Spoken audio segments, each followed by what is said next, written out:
quand on a eu envie de à la fois partager ensemble ce que faisait chacun, mais aussi mieux communiquer pour pouvoir mieux sensibiliser autour de cette thématique.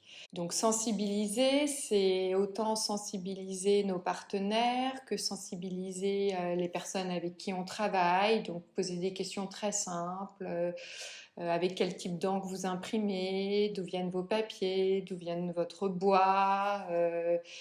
Ça, c'est des exemples extrêmement concrets, mais c'est aussi sensibiliser, se sensibiliser les uns les autres collectivement, donc mettre en place des formations, participer nous-mêmes en tant que structure. Donc ça, on va dire que c'est sur le fonctionnement du festival lui-même. Mais il y a d'autres enjeux aussi auxquels on est sensible. C'est la question du festival comme laboratoire, en fait. Laboratoire d'exposition, un laboratoire qui en plus se situe dans une zone qui est extrêmement chaude, le sud de la France. Et donc, on est confronté très concrètement à des problématiques d'exposition des œuvres. Ça nous pousse à nous interroger sur des systèmes de ventilation naturelle, des questions de réaménagement d'horaires, éventuellement de dates, mais aussi des questions de normes de conservation préventive. On est en tous les cas dans une position d'interrogation sur ces sujets-là, puisqu'on se retrouve à appliquer des règles qui sont extrêmement strictes sur la présentation des œuvres, notamment en termes de température, avec un paradoxe qui est que plus on fait baisser la température, donc en utilisant des climatiseurs, plus ça vient bouleverser l'hygrométrie, donc plus on doit mettre de déshumidificateurs. Et paradoxalement, c'est le bouleversement de l'hygrométrie qui peut vraiment affecter les œufs plus que la question de la température.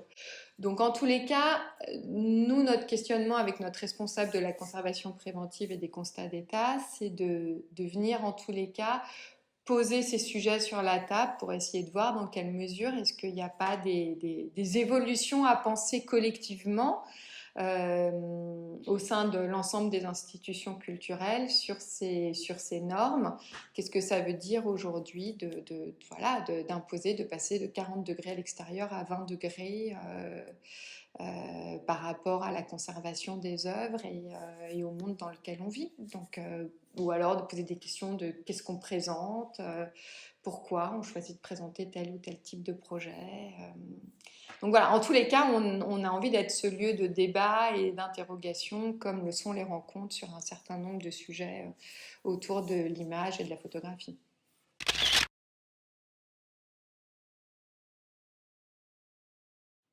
Mais il y a des points qui ne dépendent pas directement de l'organisateur culturel. Et là, je ne parle pas que pour la photographie.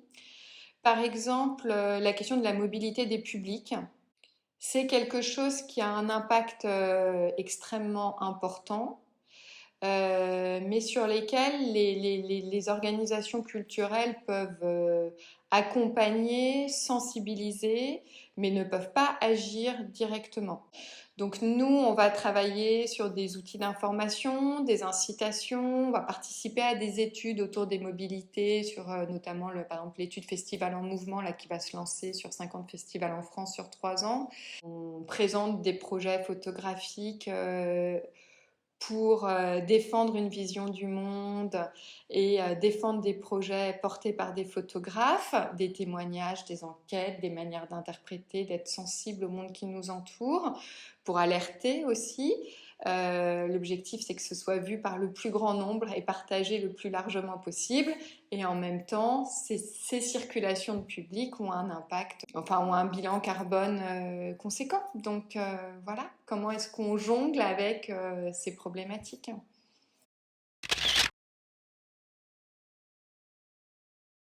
Dans le cadre du groupe de travail défis environnementaux à la DGCA, nous avons conduit plusieurs pistes de réflexion. Il y a une piste de réflexion qui a trait à la création, à la prospective. Les artistes, quels sont leurs engagements en matière de création dans le champ de l'écologie? Nous avons également des pistes de réflexion sur les référentiels carbone et la DGCA a entamé un travail pour soutenir les réseaux en matière de transition écologique. Et également, nous avons une piste de réflexion pour la rédaction d'un pacte d'engagement qui permettrait aux réseaux de se mobiliser de manière très très concrète dans leur transition écologique.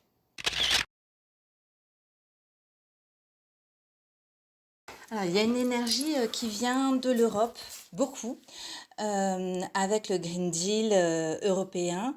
Une énergie française depuis le mois de septembre avec les intentions qui ont été formulées par Elisabeth Borne, la Première ministre, pour que chaque ministère décline sa feuille de route pour l'écologie, pour la transition écologique. Donc c'est ce à quoi on s'engage côté ministère de la Culture, c'est à la rédaction de cette feuille de route et également dans une déclinaison au sein de la Direction générale de la création artistique, à l'adaptation ou en tout cas à trouver, formuler des solutions pour que nos réseaux puissent, et les acteurs des différents champs de la création puissent se mobiliser.